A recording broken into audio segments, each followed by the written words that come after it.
puede ser que no sepamos cómo es Hamas si tenemos satélites, si tenemos inteligencias, tenemos Porque drones, tenemos espías?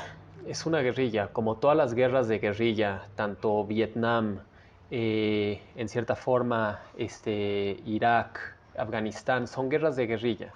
Entonces, no es como una guerra en donde tienes un lado que tiene un uniforme y otro lado que tiene otro uniforme. Eh, Aquí estás combatiendo con gente que está vestidos como civiles, pueden parecer como si nada y de repente sacan rifles, misiles antitanque, o sea, lo que los tienen ahí guardados. Entonces es muy difícil saber quién es Hamas y quién es civil. Y eso para Israel es un problema, porque obviamente tratando de disminuir la cantidad de heridos de guerra en civiles, es muy difícil porque tienes que tener cuidado. No sabes si un civil realmente te quiere hacer daño, porque realmente no es civil, es Hamas, o realmente es un civil. Entonces eso, han habido muchos problemas y eso también ha causado, como bien sabes, cuando Los mataron a tres los tres rehenes, rehenes, sí. no sabían. O sea, los militares, los soldados están tan eh, preocupados de quién va a ser la siguiente persona que los va a atacar, que desafortunadamente dispararon antes de pensar, que obviamente no es lo correcto hacer y obviamente el jefe del ejército dijo, así no es nuestro ejército protege vida primero. Eh, pero entiendo la posición de los militares, que ha de ser muy difícil eh, definir quién es combatiente y quién es civil. Y lo vemos en videos que obviamente están tratando de ayudar a gente mayor o gente con niños, pero no sabes si eso es una estrategia de Hamas para tratar de quitarnos, o sea, darnos confianza de que está seguro el ambiente y así atacar. Entonces eso es el problema, es una guerra de guerrilla y eso es lo que vemos en la superficie. Mucho está en los túneles y hay 500 kilómetros de túneles en todo Gaza. ¿Cómo podemos hacer una guerra en tantos túneles que ni sabemos en dónde están, qué tan profundos son, en dónde están nuestros rehenes? O sea, estos están secuestrados dentro del sistema de túneles y no podemos destrozar el sistema de túneles sin el riesgo de también Matar matar a a los nuestros civiles. rehenes. Entonces es algo muy, muy difícil. Y obviamente es la estrategia de Hamas. Siempre ha sido la estrategia de Hamas.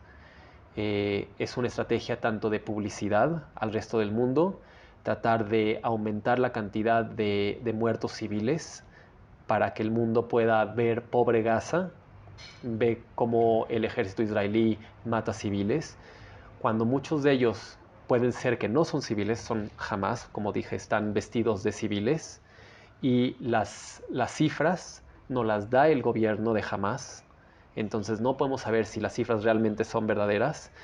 Y tercero, el problema es de que cuando Hamas está utilizando a esos civiles como sus escudos, es muy difícil para nosotros ser tan precisos y solamente matar a los militantes de Hamas.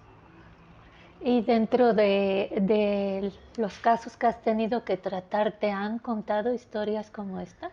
Sí, los primeros días fueron muy difíciles. Los primeros días llegaron muchos heridos, eh, con heridas no heridas leves. O sea, estamos hablando de gente con eh, todavía balas dentro del cuerpo en algún lugar. Obviamente no heridos porque no murieron dentro de las primeras 24 horas, pero sí sufrieron heridas significativas que requirieron de hospitalización, de múltiples cirugías, rehabilitación. Y sí, muchos de ellos ni sabían las heridas que tenían. O sea, los metíamos a la tomografía para ver realmente en dónde más pueden haber balazos y decían, sí, es que tengo un balazo en el pie. Y de repente te das cuenta que también tenía un balazo en el hombro o en la pierna del otro lado, porque no sabían, te venían tan con la adrenalina, con el sufrimiento tanto psicológico como físico que pasaron, que no sabían ni qué tan heridos estaban. Y nos platicaban, o sea, lo que era, o sea, es imaginable, o sea, imaginable lo que nos decían, En cómo se imagen. escondieron, cómo decían, no, lo que hice es cuando, o sea, se escondían debajo de gente muerta para que piensen que ellos también estaban muertos. Se echaban la sangre de los muertos de alrededor encima para que se vea que estaban ya no nada más muertos, porque jamás no llegaba a matar, llegaba también a mutilar. Cuando estaban ya muertos en el piso, los mutilaban, les disparaban ya en el piso, o sea, terrible. Les cortaban la cabeza.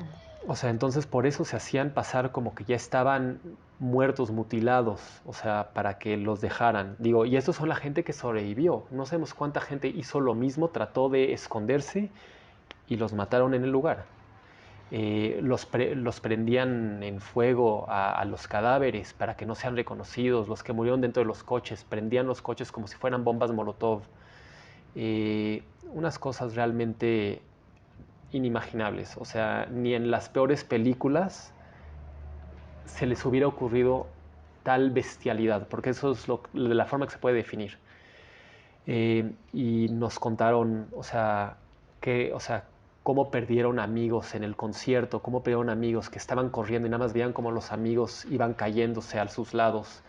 Eh, y sí, muchos llegaron poco tiempo después, hasta muchos sin realmente haber sufrido heridas mayores, llegaron pocos días después con ataques de pánico, con el típico PTSD o sea, síndrome post-trauma. eh, Llegaron para evaluación psiquiátrica y obviamente uno de los doctores que estuvieron más ocupados en esos primeros días fueron los psiquiatras. O sea, nos llegaba mucha gente al hospital y nosotros teníamos que darnos cuenta que el problema era un problema psiquiátrico que necesitaba de atención de expertos, porque realmente nosotros sabemos, como urgenciólogos, sabemos tratar ansiedad, tratar cosas sencillas, pero esto estamos hablando de algo extremadamente grave. Y, y también, o sea, esta gente que llegó desde el primer día del 7 de octubre y más adelante.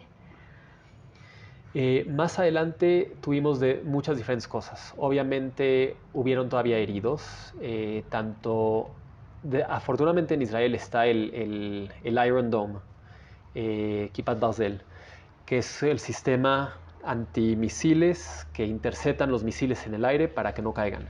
El problema con ese sistema es de que no es 100%. Se calcula que es entre 90 y 95% eficaz en tirar los cohetes que tienen peligro de caer en una zona habitada.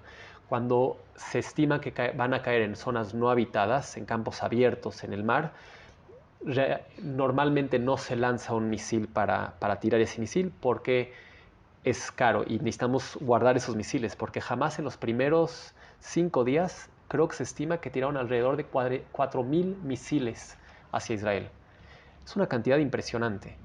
Si no hubiéramos tenido ese sistema, la cantidad de muertos en esos 5 días hubiera sido increíble. O sea, yo me acuerdo trabajando en el hospital, cada hora sonaban las alarmas. Esto es en Tel Aviv, ni en la zona circundante a Gaza. Esto ya es en Tel Aviv, que son, digamos, unos 50, 70 kilómetros lejos de Gaza.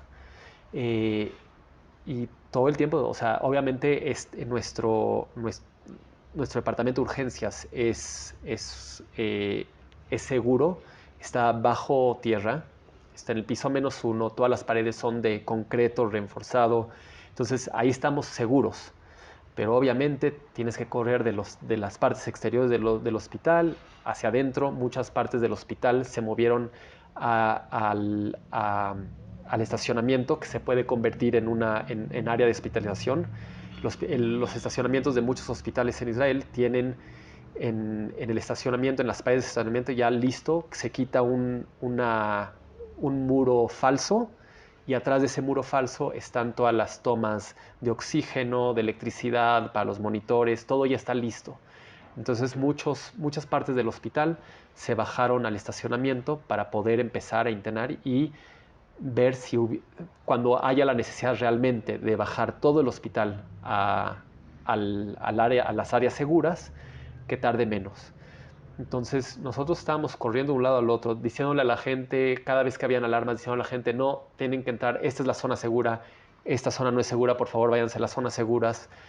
Y la gente, obviamente, el pánico, que estaban corriendo, no sabían ni a dónde correr. Entonces eso obviamente fue difícil. Cada vez que habían estas alarmas, nosotros sabíamos, pasaba la alarma y le decía a los residentes y a los otros médicos, tómense ahorita 10, 15 minutos para tomar café, porque en media hora van a llegar todas las personas que corrieron de sus casas a tratar de llegar a los cuartos seguros, bajando escaleras, tropezándose, fracturas obviamente en los tobillos, en las, o sea, heridas o sea, en la cabeza y unos seriamente. O sea, esos son los que no contamos como heridos de guerra, pero son heridos de guerra. Toda la gente que está corriendo para llegar a un cuarto seguro cuando hay misiles y se lesiona el camino, en mi opinión, es un herido de guerra. Claro. Y también tenemos desafortunadamente muchos muertos de guerra que no se consideraron. Toda la gente que desafortunadamente sufrió un traumatismo al cráneo y tuvieron una hemorragia y murieron poco tiempo después por eso, o toda la gente que no quiso llegar al hospital con un infarto o con una infección severa y llegan hasta el momento en que ya no hubo otra opción y no los podemos salvar porque ya es demasiado tarde, esos también son heridos de guerra. De la misma forma que en el COVID tuvimos a toda la gente que decíamos cuánto exceso de muerte hubo durante el COVID, que no nada más contamos la gente que murió por COVID, sino murieron porque no recibieron la atención médica adecuada a tiempo. De igual manera, durante esta guerra hemos visto mucho de esto, desafortunadamente. Y cuando regresa el país a la normalidad, no solamente tenemos esto, sino tenemos todo lo regular que recibimos en el hospital. Entonces los hospitales desafortunadamente han estado llenos 24 horas al día. Los recursos obviamente se han empezado a agotar porque también la cantidad de recursos que podemos importar está disminuido. La cantidad que se fabrica en Israel también está disminuido porque mucha de la economía de Israel ahorita está en Miluim, están en reservas, están en guerra en Gaza, alrededor de Gaza, en otras partes con el ejército. Entonces tenemos una fuerza laboral disminuida por esto mismo. Entonces eso también complica mucho. Y Dani, también has recibido soldados. Sí, el sistema de evacuación de soldados lo maneja obviamente el ejército.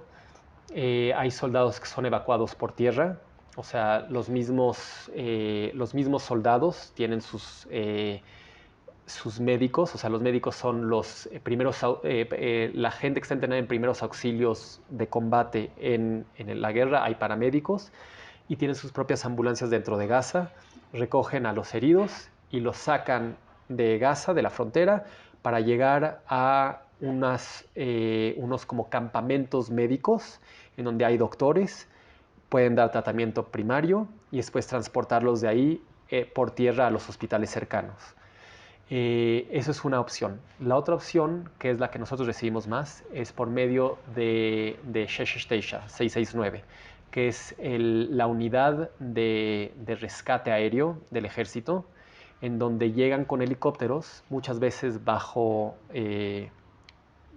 fuego, a rescatar a soldados heridos. Ajá. Estos helicópteros llegan, tienen doctores, paramédicos, toman a los soldados heridos, deciden cuáles pueden ir por tierra, cuáles ellos se tienen que llevar inmediatamente en helicóptero, dan el tratamiento primario que se necesita en el aire, en camino a los hospitales, se decide a qué hospitales ir, de acuerdo a, obviamente, qué hospital puede recibir en ese momento, qué tal es la urgencia, y muchas veces no solamente depende de eso, depende de qué hospital tiene la capacidad de tratar estas heridas más complicadas. O sea, tienen que ser hospitales que tienen departamentos de neurocirugía, que es muy importante cuando se sospecha que hay heridas alrededor de la cabeza que pudiera ser que haya una bala o un pedazo de metal que haya entrado al cráneo. que tengan también cirugía vascular, porque obviamente cuando entran todos estos eh, pedazos de metal que usan en estas bombas improvisadas y entran, tienen el peligro de dañar estas venas, arterias, y entonces se necesita un cirujano vascular Sí, que para le reparar. meten clavos y... Bueno, y tienen que hacer reparaciones muy, muy complicadas. Entonces, por eso nos llegan también a nosotros, porque nosotros somos uno de los hospitales más avanzados de Israel. Somos creo, el segundo hospital más grande de Israel. Nuestro departamento de urgencias creo que es el más grande, no solo de Israel, sino del Medio Oriente, y en un tiempo creo que era también el hospital de urgencias más grande del mundo. Entonces, nos llegan estos pacientes donde nosotros tenemos que evaluarlos de la misma manera como en los hospitales cercanos, y tenemos un equipo multidisciplinario, tanto urgenciólogos que ayudamos a coordinar la recepción de los pacientes y hacer las cosas primarias que se requieren para salvar sus vidas en caso de que estén en estado grave, ya sea transfusiones masivas de sangre, parar sangrados, eh, hacerles intubación porque tienen compromiso de sus vías aéreas y no pueden respirar por sí solos. Todo esto empezamos nosotros haciendo. Tenemos a los cirujanos de trauma, que son cirujanos especializados en el tratamiento de trauma avanzado. Ellos empiezan a hacer, tanto en el cuarto de urgencias, en el cuarto de trauma de urgencias, empiezan ya a hacer ciertos procedimientos quirúrgicos de ser necesario. Coordinan con el quirófano para llevar al paciente directamente a quirófano si está en un estado grave que requiere de hacer una operación para ver cuál es el problema. Normalmente se llaman operaciones exploratorias con intención de tratamiento. ¿Qué quiere decir? Abrir básicamente el cuerpo en general y buscar en dónde está el sangrado, en dónde están las balas, en dónde está el problema y tratarlo. Cuando el paciente no está tan grave, entonces sí hay tiempo de llevarlo a tomografía, hacerle un scan de cabeza a pies, ver cómo está todo el cuerpo, y ya regresan al cuarto de urgencias, al cuarto de trauma, para que lleguen los ortopedistas, cirujanos plásticos, cirujanos de vasculares, todos, o sea, este equipo multidisciplinario llega a tratar a los pacientes y definir qué es lo que se necesita hacer ahorita, cuándo van al quirófano, y muchas veces se hace una cirugía inicial para salvar la vida y salvar la función del cuerpo, y después a los días siguientes, ya cuando empieza a haber un poco de recuperación, se revisa esa cirugía para tratar ya sea fracturas y que quede lo mejor posible, reparar cicatrices, reparar ciertas cosas, si no se completó algo o hay una infección, sacar eso también. Lo que hemos visto en Gaza es de que las infecciones que estamos viendo son infecciones muy raras. Estamos viendo muchas infecciones por hongos. Sí, es lo que estaba leyendo. ¿Cómo puede ser? Por lo de los túneles, ¿no? Tanto los túneles como, obviamente, el sistema de, o sea, Higiene. de higiene y de plomería, o sea, todo en Gaza no es avanzado. O sea, y no es avanzado porque los mismos tubos que llegaban, se importaban a Gaza para construir este sistema de desagüe, se utilizaban esos tubos para hacer cohetes. Entonces podemos ver en las fábricas, ahorita hay muchas fotos, que hay fábrica en donde están todos esos tubos que están, o sea, llegan, y sabemos que son tubos específicamente para hacer esta plomería, se utilizan para hacer cohetes. Mucho del concreto que se importó para hacer construcciones, ya sea hospitales, escuelas, etcétera, se utilizó para reforzar los túneles. Entonces, hasta vemos, por ejemplo, costales de comida, de arroz, en los túneles, porque el arroz absorbe la humedad. Entonces, en vez de darle este arroz a, a la gente de Gaza que lo necesita, que está muriendo de hambre, jamás está tomando este arroz para utilizarlo en sus túneles para protegerse de la humedad. Ah, caray. Y bueno, regresando a las infecciones, pues todo esto conlleva a que hayan bacterias que normalmente vemos en agua de desagüe, en plantas de tratamiento de agua. Las vemos en todos lados. Cualquier charco puede tener bacterias impresionantes. los hongos, como estabas comentando, dentro de los túneles, si bajan a los túneles, hay muchos hongos que pueden entrar ya sea a los pulmones, a las heridas. Digo, estos soldados muchas veces ni saben que tienen heridas. Han llegado pacientes que los liberan del ejército, o sea, son reservistas, los liberan unos cuantos días para regresar a sus casas y descansar antes de regresar. Y unas veces llegan y de repente empiezan a tener dolores. Y vienen a vernos a urgencias y dicen, no, es que tengo aquí un poquito de dolor, quería checar que no es nada. Y de repente tienes 5 fracturas en las costillas, ¿cómo no te das cuenta? La adrenalina. Estamos todo el tiempo o sea, no te da tiempo ni darte cuenta que estás lesionado. Y entonces obviamente los que tienen cortadas porque hubo una explosión, tienen una rajada en la piel, eso es un riesgo para infecciones. Y los protocolos que utilizamos en el ejército ahorita o sea, yo también soy médico militar. Entonces los protocolos que utilizamos son protocolos que fueron desarrollados, mucho lo tomamos del ejército americano, de su experiencia, por ejemplo, en Irak. Tomamos esos protocolos y utilizamos los antibióticos que ellos recomendaban. Hoy nos damos cuenta que esos antibióticos no son los mismos antibióticos que deberíamos estar utilizando por la diferencia en bacterias que se encuentran en Gaza, los hongos, que ellos no habían tenido ese problema, porque Gaza tiene humedad, está cerca del mar, mientras que Irak, Afganistán es muy seco, no veían esto. Entonces, ahorita estamos viendo estas complicaciones que no se nos ocurrían. Y entonces los infectólogos también están haciendo estudios tratando de ver qué bacterias hay, qué hongos hay para cambiar nuestros protocolos internos en el hospital y cuando llega alguien con una herida, inmediatamente damos antibióticos para prevenir que haya una infección posteriormente. Dani, ¿y rehenes te ha tocado atender? ¿Rehenes liberados, por Los ejemplo? rehenes, yo personalmente no. El motivo es porque yo estoy en urgencias y los rehenes cuando están liberados ya está coordinado todo. Entonces, sí, nuestro hospital ha Hay un recibido muchos. protocolo especial Hay un para protocolo, rehenes. nuestro hospital los recibe. Nosotros coordinamos, por ejemplo, quiénes de nuestro departamento de urgencias va a ir a ayudar.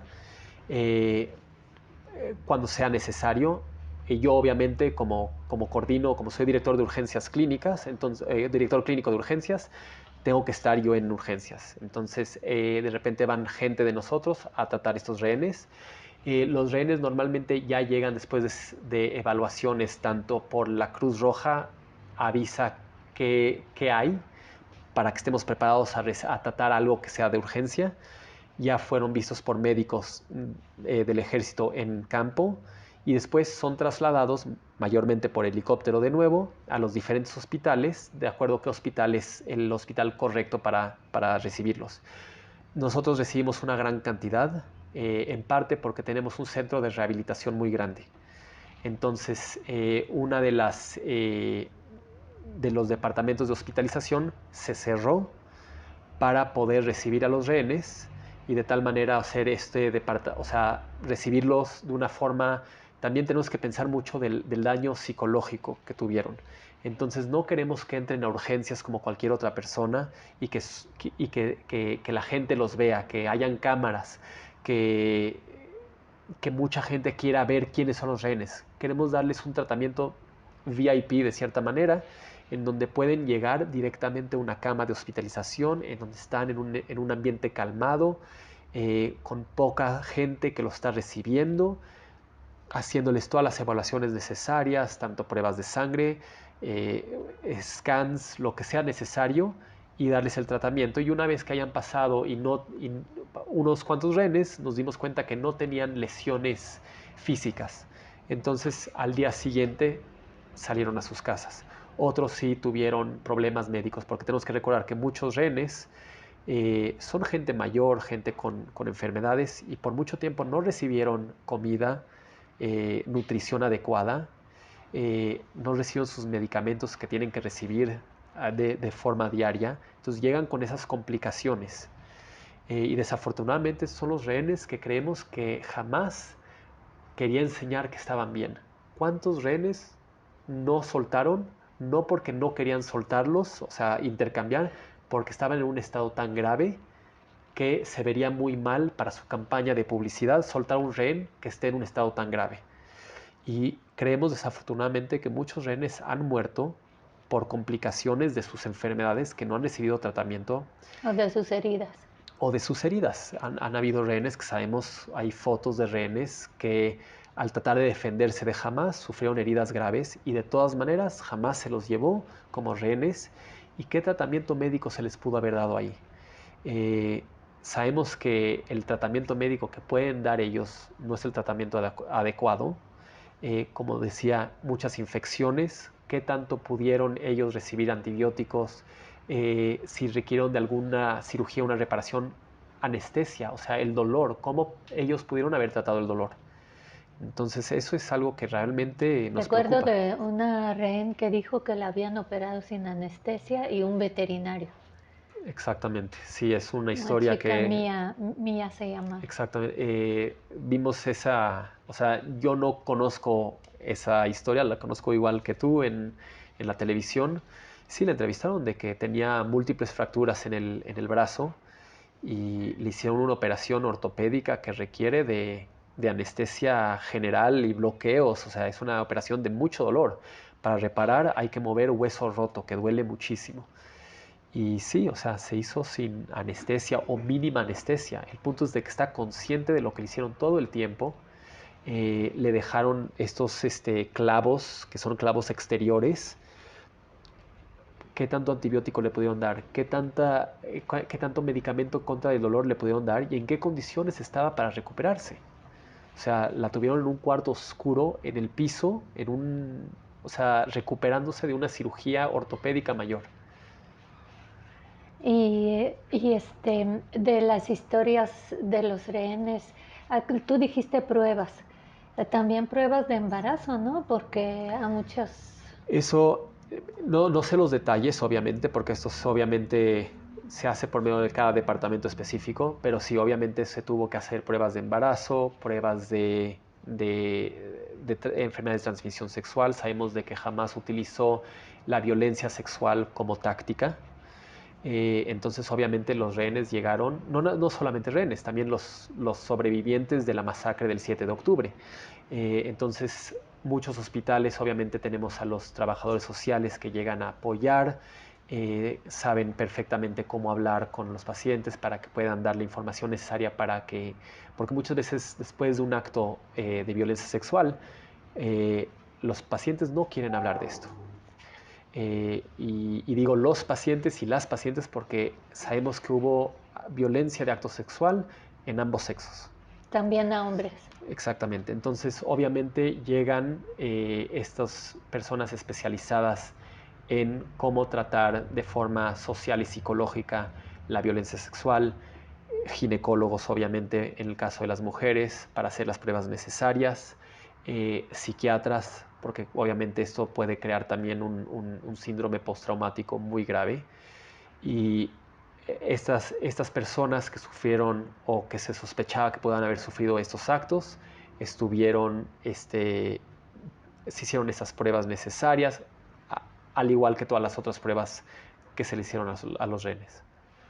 Y tú eres el primer contacto, digamos, de toda esta, de todas esas víctimas de la guerra que llegan al hospital, pues te enfrentas tú a toda esta ola, ¿no? Sí, nosotros, De, o sea, somos un equipo muy grande, o sea, y no solamente de urgenciólogos como yo, o sea, como estaba mencionando, tenemos a los cirujanos de trauma, a los ortopedistas, a los psiquiatras, todos somos los que llegamos en estos casos y nosotros recibimos una llamada del ejército diciéndonos que viene en camino, por ejemplo, un helicóptero o que vienen o si bien los rehenes está coordinado por otra parte del hospital. Entonces nosotros estamos listos para recibir y tener a todo este equipo multidisciplinario ya alrededor de la cama para que cuando llegue el soldado para ser evaluado, que se pueda hacer una forma metódica. Esta forma metódica se conoce como ATLS, es el protocolo de tratamiento avanzado en trauma.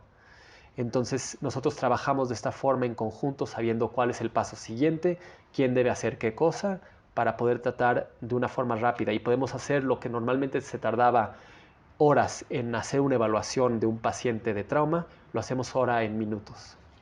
¿En cuánto tiempo? 5 minutos, el paciente ya tenemos que saber si el paciente va a cirugía o va a tomografía, si se le tienen que hacer otras pruebas. Esto es nuestro examen primario, hacen la tomografía, Entre regresan. varios. Entre varios. Cada quien casi tiene todos tenemos, de hecho tenemos etiquetas que nos ponemos y quién es el líder del caso del trauma, que es una persona que realmente tiene las manos atrás atrás De cruzadas. Ajá.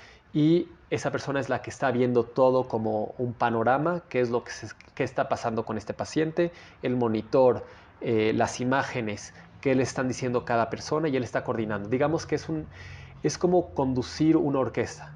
O sea, una orquesta, el director no toca ningún instrumento, toca todos los instrumentos por proxy. Entonces, de igual manera nosotros funcionamos.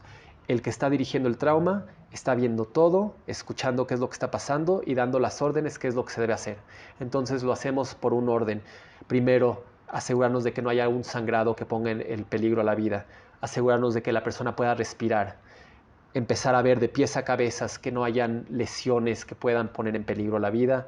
Tratarlas como vayan surgiendo y entonces se le va dando indicaciones a cada persona. Y tenemos a nuestro gran equipo de enfermeras, paramédicos, que están ahí ayudándonos, son expertos en qué es lo que se tiene que hacer. Muchas veces ya están tan ejercitados en cómo hacer esto que nada más tenemos que ver qué se hizo, porque ellos ya saben que en el momento que llegue el paciente tienen que poner 2 líneas venosas, tienen que poner, o sea, empezar los medicamentos, dar tétanos, dar antibióticos, dar esto, dar el otro, todo ya saben y nosotros vamos viendo y ya hacemos una decisión una vez que tenemos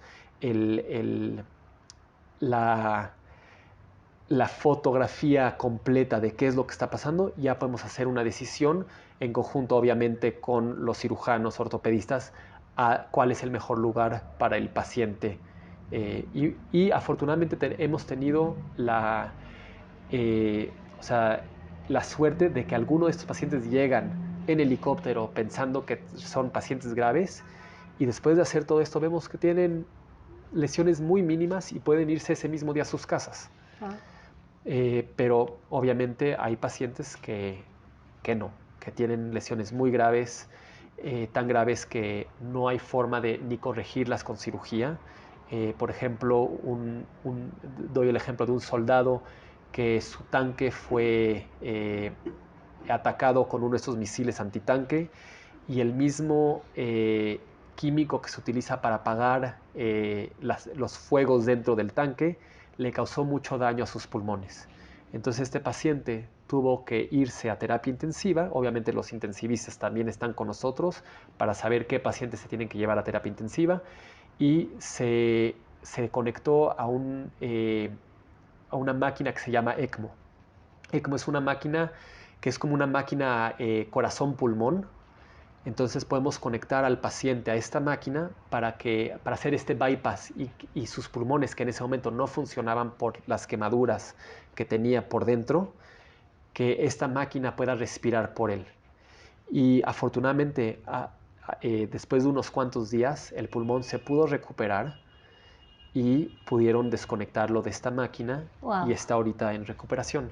Entonces realmente esta tecnología, por ejemplo, ECMO es una tecnología increíble, es la misma tecnología que se utilizó para COVID, ahorita la estamos usando para el tratamiento de lesiones de guerra. Impresionante, impresionante. Qué barbaridad. Tú tienes 20 años de médico. Bueno, yo tengo 20 años desde que empecé la carrera de medicina, más o menos. Sí. 22 años. ¿Y has estado en otra guerra? No he estado en otra guerra. Yo cuando hice Aliyah Israel en el 2016, el 2017 estuve en el ejército. Posteriormente, o sea, hice mi servicio militar como médico.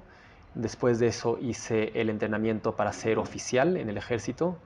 Terminé mi entrenamiento y después de eso formé parte como oficial médico, médico militar, médico oficial médico, perdón, en las reservas. Mi unidad es la unidad del hospital de campo. Es el mismo hospital de campo que ha ido a Japón, a Haití, a todos estos lugares a Nepal y cuando queremos ayudar a otro país, es una unidad principalmente humanitaria, porque afortunadamente en Israel no hemos tenido la necesidad de poner un hospital de campo en varios años. Entonces, esta unidad se dedica a cuando sabemos que algún otro país requiere de ayuda humanitaria, médica. Entonces, dentro de 12 horas, todos tenemos nuestras cosas, nos subimos a un avión con todo el equipo y llegamos a ese país para montar nuestro hospital de ¿Y a campo. qué países has ido? Yo ahorita solamente fui a Rumanía a un ejercicio. El año pasado no fuimos a Turquía, pero yo estaba en Inglaterra haciendo mi fellowship y obviamente para tiempo coordinamos y para que los turcos dijeron no, ya no necesitamos ayuda, nos regresamos. Este año íbamos a ir a Marruecos, estábamos ya en el aeropuerto cuando Marruecos dijo no queremos ayuda, entonces ya nos regresamos. Entonces es una unidad que unas veces está, otras veces no, unas veces estamos listos para ayudar. Tiene que ver con ¿cómo se llama? Picud Auref. Picud Auref Golán Trabajamos con Baj. ellos.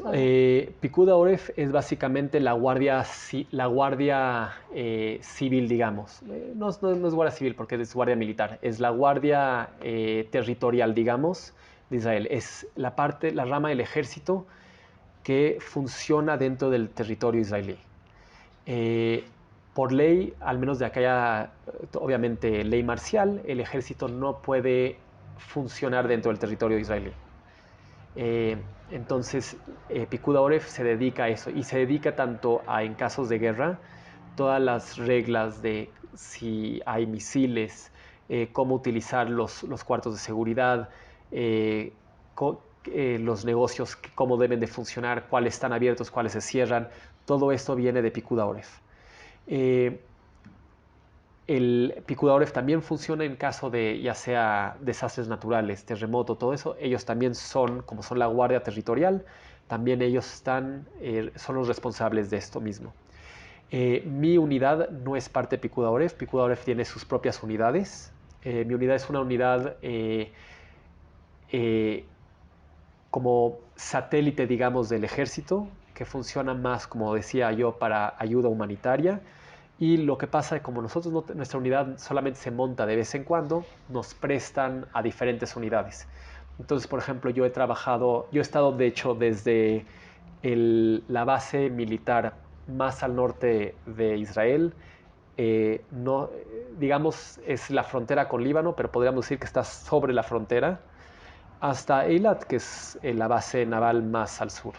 Entonces he estado en básicamente todo el territorio y hace 2 años, como trabajo también con la Marina, me enviaron a Alemania a traer uno de estos nuevos barcos para ser el médico del barco en esta travesía desde Alemania hasta Israel, dándole toda la vuelta a Europa, entrando por Gibraltar, todo el Mediterráneo hasta llegar a Israel. Qué impresionante. Entonces sí, son experiencias muy interesantes.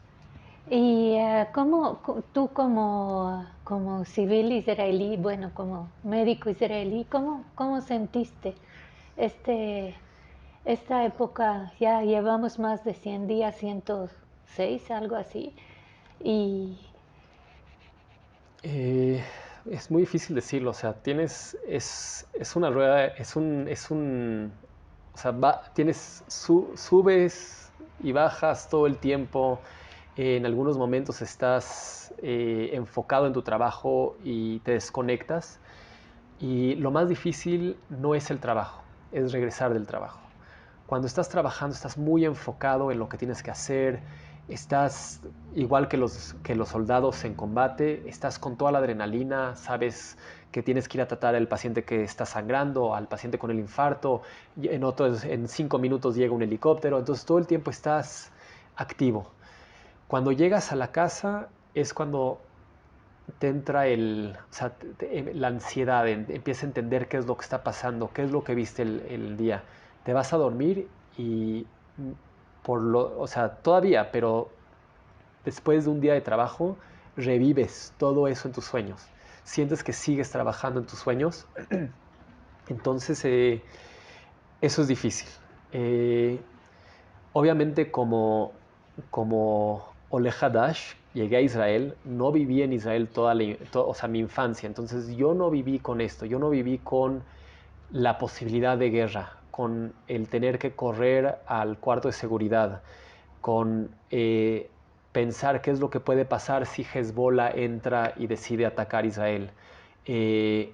Todo esto no era algo con lo que yo estaba acostumbrado o con lo que yo no crecí con esto. Entonces obviamente veo las diferencias entre muchos israelíes que crecieron en Israel, y para ellos en cierta forma llegaron a un punto en que es el nuevo normal. De la misma manera que cuando en un punto con COVID llegamos a usar una máscara, es lo normal, es el nuevo normal. De esta manera, para mí ha sido difícil aclimatarme. Afortunadamente, haber hecho el servicio militar me creó algo de callo. O sea, en el servicio militar aprendes mucho cómo funcionan las cosas, cómo funciona el ejército, cómo funciona un estado de guerra, haciendo simulacros. O sea, con mi unidad hacíamos muchos simulacros, poniendo el hospital de campo, haciendo como si estamos recibiendo pacientes, que era todo simulacro para estar listos. Entonces, en cierta forma, eso te ayuda mucho a entender y adaptarte a una nueva realidad. Eh, pero lo veo mucho o sea, hablando con mi familia mucho más preocupados que yo, obviamente, ellos estando acá y viendo las noticias. Eh, También de repente ahorita en Israel están haciendo jamming del GPS para que, obviamente, Hezbollah usa cohetes que son de precisión y se enfocan por medio de GPS a dónde tienen que atacar. Entonces están utilizando estos sistemas para burlar el GPS y de repente aparece, o sea, mis papás que pueden ver en Find Friends en dónde estoy, de repente aparece que estoy en el aeropuerto de Beirut. Entonces, obviamente, la primera vez que pasó eso estaban apanicados.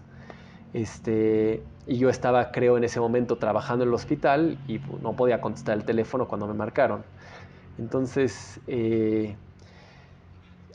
es una nueva realidad. O sea, tienes que realmente pensarlo, y el problema es que no sabemos cuánto tiempo va a tardar, si las cosas van a poner mejor, peor, y tanto como civiles, o sea, es tratar de ver qué como civiles podemos hacer. Yo estoy en un punto intermedio, o sea, yo estoy trabajando ahorita en un hospital civil, pero con permiso del ejército. El ejército dijo: no te vamos a jalar a las reservas porque tienes un rol importante en el hospital y no queremos que quede el hospital sin esas personas. Entonces tú trabajas ahí, pero obviamente estás trabajando entre civil y militar. Y así estamos muchos trabajando en este momento. Entonces sabes que en cualquier momento te pueden llamar para una cosa diferente. No solamente o sea, estoy en mi hospital, unas veces estoy con Maguen David Adom, me subo a las ambulancias cuando tengo, digamos, tiempo libre, y otras veces también o sea, estamos en una lista que, en caso de que otro hospital en las cercanías tenga algún incidente que requiere de más ayuda, estamos listos para nosotros movilizarnos a estos hospitales. Y en caso de tu familia, ¿eres casado? ¿Tienes hijos? Estoy casado, me casé en México hace año y medio, hace año 3, 4 meses, año 3 meses, y mi esposo es israelí. Entonces, bueno, obviamente, pues estamos viendo cómo lidiar con la situación en conjunto. eh, y bueno, cómo podemos seguir trabajando los dos, cómo podemos seguir funcionando, o sea, tanto en casa y unas veces yo no llego a casa. O sea, hay veces que me habla y me dice: ¿en dónde estás? Estoy en el hospital, creo que no voy a poder salir hoy. Y me quedo a dormir en el hospital para seguir trabajando al siguiente día. O unas veces me voy a dormir en el hospital y me hablan a la mitad de la noche: viene otro helicóptero, necesitamos más ayuda. Entonces sí es una guerra. Complicado. Es una guerra, sí. Sí, sí. ¿Y cómo se ha adaptado el sistema de hospitales en general en Israel? Eh, ¿Están rebasados? Estamos muy rebasados, desafortunadamente estamos rebasados. Nos hemos adaptado muy bien, pero estamos muy rebasados. Y el problema es porque estamos tratando tanto a los pacientes militares como a los pacientes civiles, y como te comentaba al principio, mucha gente no quiso llegar al hospital. Nos pasó que en las primeras 2 semanas después del 7 de octubre no llegaba nadie al hospital. Obviamente cada 10 minutos habían sirenas, la gente no quiere salir de sus casas, no habían coches en la calle, no habían trenes, o sea, yo tenía que manejar al hospital todos los días. Entonces todo esto, por mucho tiempo estuvimos con muy poca gente en el hospital y obviamente la mitad de nuestros médicos se los llevó el ejército. Al principio estábamos bien, pero ahora ya regresamos a esta nueva normalidad en donde la gente ya sale de sus casas, va a trabajar, hay trenes, hay coches, hay accidentes de tráfico, accidentes de bicicleta, personas que salen de sus casas y se tropiezan,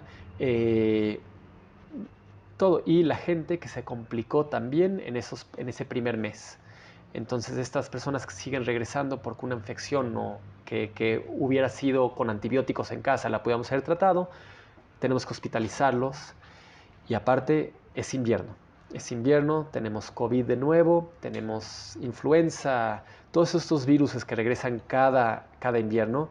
Y nuestro hospital tiene en el Centro Médico Solas que tenemos un sistema en el que todos los inviernos abrimos otra ala de hospitalización para ocuparnos de esta ola de pacientes que vemos cada invierno. Está cerrada.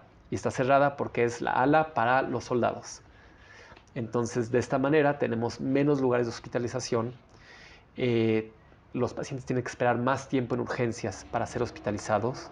Eso implica que tenemos que tener pacientes hospitalizados en urgencias cierto tiempo, tratándolos, dándoles el mismo tratamiento que tendrían en hospitalización y tratar a todos los pacientes nuevos que entran. Entonces, obviamente, tenemos mucha dificultad. Afortunadamente, tuvimos la ayuda de un grupo de médicos americanos, urgenciólogos, que vinieron en diferentes partes como relevos a ayudarnos un poco. ¿Judíos? Judíos, la mayoría. Hay mucha gente que quiere ayudar que también no son judíos. Sí. Y nos han verdaderamente echado la mano.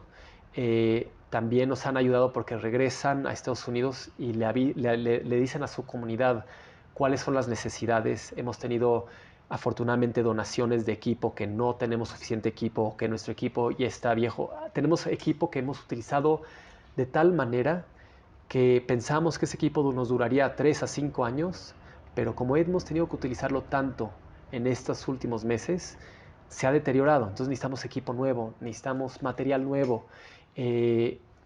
Todas estas cosas se rebasó el sistema. Hay hospitales que han tenido que cerrar sus puertas a ambulancias y decir, ¿sabes qué? Maguen David Adom, no tenemos capacidad, busquen otro hospital porque no los podemos recibir ahorita. Entonces tenemos que recibir unas veces, como somos un centro médico muy grande, nosotros tenemos que recibir todos estos pacientes y desafortunadamente han habido colas para entrar al hospital y ser visto por un médico. Estamos tratando de adaptarnos y utilizar protocolos que hemos visto. Muchos de nosotros nos hemos entrenado en diferentes lugares y hemos visto diferentes formas de tratar con estos incidentes en donde tenemos demasiados pacientes y no tenemos suficientes recursos humanos o recursos materiales para tratar con eso. Entonces estamos haciendo lo que podemos. Unas veces hasta, digamos, las camas las llevamos de un lado al otro todo el tiempo, que eventualmente la llanta de la cama se rompe. Entonces tenemos una cama menos. Entonces es impresionante cómo ves el desgaste del sistema porque hay tanta necesidad del sistema de salud ahorita. Y obviamente, ahorita en el gobierno, la mayoría del dinero se va al ejército. Y entonces nosotros le pedimos al gobierno, necesitamos esto, necesitamos más de estas cosas, necesitamos más dinero para comprar esto. Está desviado. Entonces nos dicen, encuentren ustedes la forma de recibir este material. O sea, ¿dónde lo pueden sacar? A ver si lo tienen en algún otro lugar. Hablen con otros hospitales. ¿Qué hospital tiene un poco más de esto? O sea, estamos haciendo literalmente cambalache entre hospitales con el ejército. O sea, por mucho tiempo ejército le mandamos mucho material. Entonces, obviamente, tenemos dificultades. Como bien sabes, mucho de lo que llega a Israel llega por el puerto de Eilat, desde China, etc. Ahorita mucho de eso no está llegando o está tardando más tiempo en llegar porque le tienen que dar toda la vuelta a África, entrar por el Mediterráneo y llegar a los puertos de Ashdod o Haifa porque el puerto de Eilat es muy peligroso entrar al Mar Rojo. ¿Por los Entonces, judíos? por los judíos.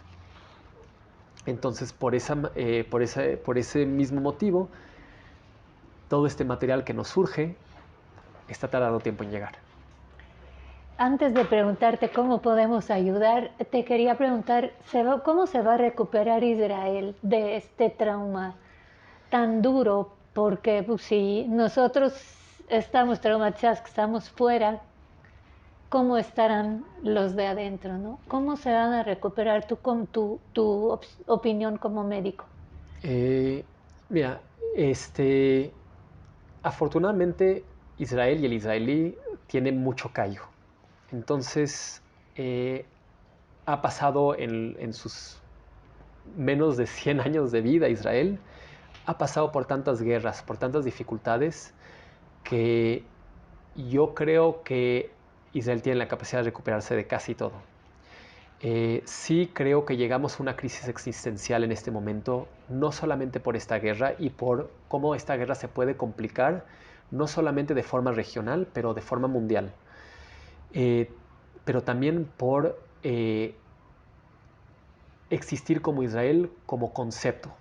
Este gobierno que tenemos ahorita, con Netanyahu al frente, ha sido un gobierno muy difícil para la gente secular, para la gente que trabaja en el ambiente civil, porque mucho dinero fue desviado a las comunidades ortodoxas, que desafortunadamente no contribuyen de forma económica.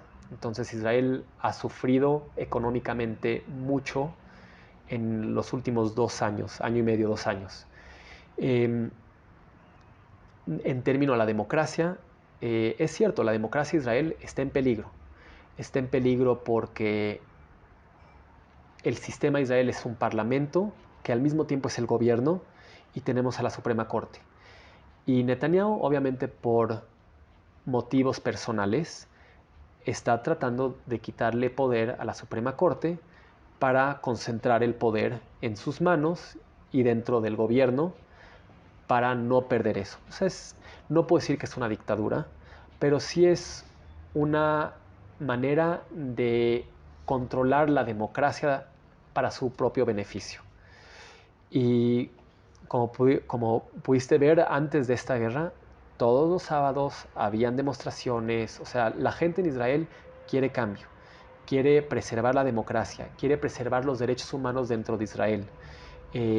De todas, o sea, no importa la religión, no importa de dónde vienen, si nació en Israel, nació en otro lugar, la gente, y yo creo que es la mayoría, la gente, particularmente la gente secular, queremos todos tener los mismos beneficios, los mismos derechos, sean lo que sean, el derecho a felicidad, el derecho a salud, el derecho a poder hacer nuestros negocios, el derecho a comprar nuestra casa. Y este gobierno lo está poniendo en peligro. Entonces esa es la primera crisis existencial que tiene Israel. Encima de eso pone esta guerra, que es una guerra existencial, en donde desde hace muchos años no había un ejército o alguna fuerza que entraba al territorio israelí y atacaba. O sea, fue la mayor masacre de judíos desde el Holocausto. O sea, en un día murieron más de 1.400 personas. Es un número que es difícil de entender. Eh, o sea, yo veo en el hospital recibimos alrededor de 1.000 pacientes por día en urgencias. Pensar de que en un solo día cada paciente que entraba al hospital murió, no lo puedo entender. O sea, esos son números que mi cabeza no puede entender. Eh, que sobrevivientes del Holocausto hayan sido secuestrados y hayan tenido que sufrir de nuevo eso, es algo que nadie puede entender. Entonces, yo creo que esto va a hacer muchos cambios en Israel. Espero que cambios buenos. Obviamente después de algo tan horrible, esperemos de que haya una luz, que esto nos pueda juntar un poco más para poder resolver nuestras diferencias, eh, tener de nuevo un gobierno que realmente tiene el beneficio de los ciudadanos en común como prioridad y no el beneficio de estas personas en la política. Y bueno, y ahorita estamos esperando a ver qué es lo que puede pasar. Digo, ahí está el dicho de que no se cambia capitán cuando el barco se está hundiendo. No creo que Israel se está hundiendo. ¿Está en peligro de desaparecer Israel? No sé si desaparecer. Espero que no. Pero Israel como tal, como concepto, sí puede llegar a cambiar mucho.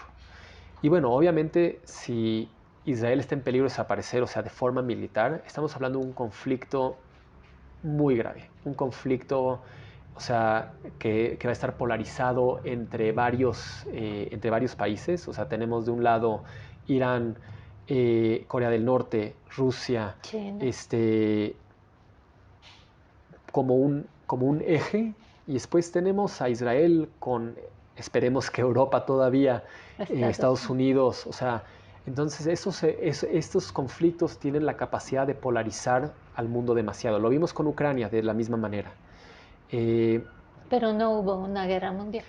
no, pero cuando empiezan a haber todos estos conflictos en muchos diferentes lugares con los mismos actores y proxies en esas zonas, eso es lo que da miedo. Y lo hemos visto en varias ocasiones. Esperemos de que las Naciones Unidas se, se, se den cuenta realmente de cuál es verdaderamente su utilidad y no de estar pasando resoluciones por cualquier cosa. Eh, Esperamos que los gobiernos de Estados Unidos, de Europa y de muchos otros países entiendan que esto es un conflicto existencial no solo para Israel, sino para el resto del mundo, para todas estas... Eh, el mundo occidental, tenemos ciertos valores que jamás ISIS, todas estas organizaciones islamistas quieren destruir. Entonces ellos tienen que entender de que sí, el conflicto ahorita está en Israel, o sea, de forma militar, pero es un conflicto ya que se está esparciendo por el mundo. La intolerancia, el querer llegar, o sea, podemos decir que hay una colonización de estos islamistas en el mundo. Están llegando a colonizar diferentes lugares y tratando de no adaptarse a la cultura local e integrar su cultura con la cultura local, que es lo que la diáspora judía hizo en muchos lugares, sino están llegando a decir, no, ya estamos aquí, queremos ser mayoría y queremos cambiar esto a nuestras reglas. Queremos que haya ley sharia. Y lo escuchas por ejemplo, en Inglaterra, escuchas gente, imams diciendo, no, nosotros preferimos sharia que la ley inglesa. Y no sabemos cuánto tiempo va a tardar a llegar a México, por ejemplo. Entonces realmente Israel ahorita está peleando una guerra por los valores occidentales, incluyendo democracia, derechos humanos. Y sí, nos acusan de violar derechos humanos cuando realmente nosotros estamos realmente tratando de proteger derechos humanos. Pero es muy difícil cuando tenemos a el armamento de la publicidad que hace Hamas y Hamas con sus proxies en todo el mundo. Es muy difícil, es muy difícil. Y del lado de sociedad israelí, yo creo que el Israel tiene forma de recuperarse de esto. O sea, Israelí e Israel tienen forma de recuperarse de esto. Sí, como te dije, se está unificando de nuevo Israel y lo vemos, y es una cosa que realmente me gusta ver, cómo tenemos a israelíes musulmanes, israelíes drusos, cristianos, judíos, seculares. Ahorita todos están en contra de Hamas. Sí podemos estar en contra del gobierno actual, estar en contra de ciertas políticas, en cierta forma de la política interior, la política exterior, pero estamos unificados porque sabemos que Hamas es un peligro para todos. Entonces, eso yo creo que puede traer a una unificación del Estado de Israel, de todas sus diferentes poblaciones y fortalecer a Israel más.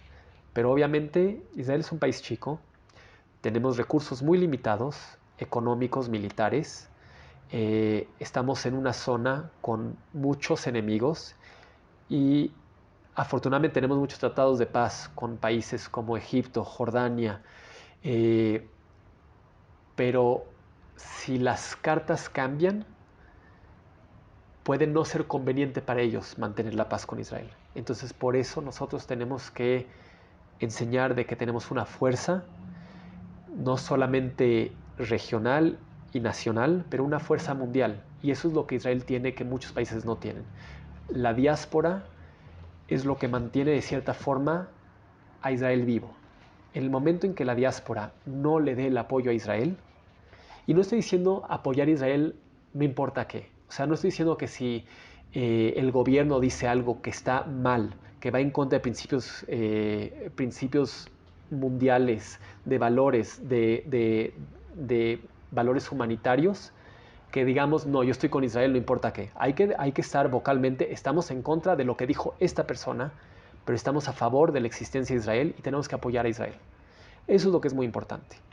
Es muy importante enseñar no solamente a Israel que hay apoyo de la diáspora judía en el resto del mundo, pero también enseñarle al resto del mundo de que hay apoyo a Israel y tratar de hacer la labor dentro de cada judío en cada país, judío mexicano, americano, europeo, apoyar a Israel y enseñarle al resto del mundo cómo Israel está haciendo lo correcto y está combatiendo a un mal inimaginable.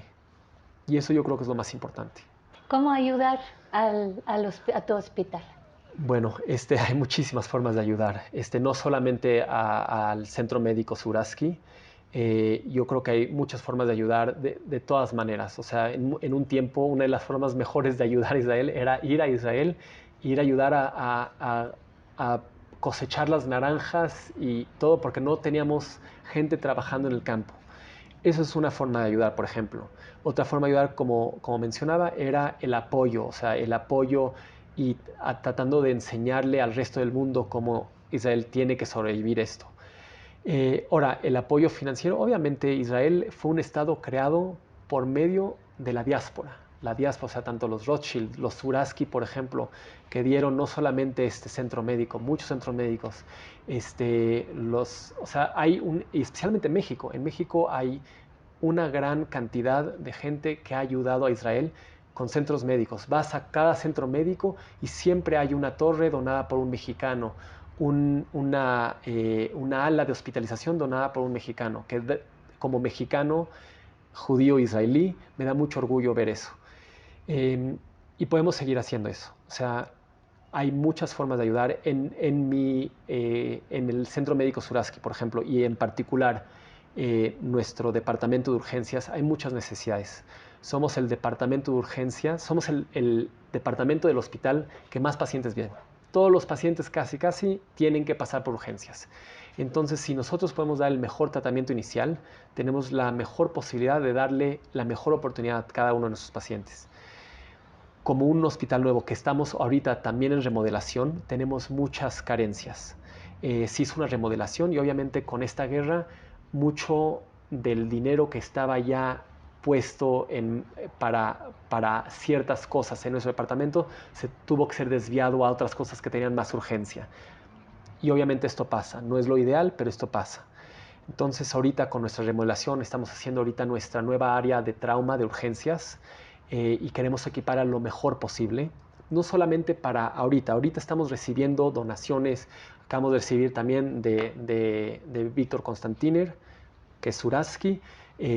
Recibimos ahorita unos nuevos sistemas de ultrasonido para poder hacer estos ultrasonidos en el momento cero que llegan nuestros pacientes y ver si tienen hemorragias. También recibimos una bomba de infusión de sangre. Tenemos una ahorita, necesitamos más. Queremos realmente equipar este centro médico, que es de los centros médicos, si no el primero, el segundo que más pacientes ve a base anual y unas veces a diaria vemos más. Es el centro médico en que cuando cualquier persona de fuera de Israel viene a visitar, normalmente van a llegar a nuestro centro médico. Queremos estar listos no solo para mañana y que mañana poder atender al siguiente soldado que llegue de la mejor forma, pero para la siguiente vez que esto pase. Porque desafortunadamente todos decimos nunca jamás, pasa. Entonces queremos estar listos y equipados de la mejor forma y para eso necesitamos donaciones. ¿Y se puede donar a través de la página del hospital? Sí, a través de la página del hospital. Pueden meterse a la página del hospital. Creo que en México no hay un Friends of. Normalmente son Friends of. Hay Friends of Tel Aviv Sourasky Medical Center en Estados Unidos. Se puede donar a través de esa página. Si alguien quiere tomar y proponerse ayudarnos a crear también un Friends of the Tel Aviv Medical Center en México, nos encantaría. O sea, hay muchas organizaciones que tienen sus organizaciones satélites para recaudación de fondo en México. Nosotros desafortunadamente no tenemos esto, que yo sepa, lo traté de investigar, no hay algo fijo. Entonces, si alguien quiere contactarnos para poder hacer esto, obviamente nos encantaría. Entonces la donación se puede hacer tanto o sea, de forma monetaria por medio de Friends of Tel Aviv Medical Center, Sourasky y Ichilov en Estados Unidos, o pueden con mucho gusto contactarme y yo los pongo en contacto con la persona que hace esto en el hospital.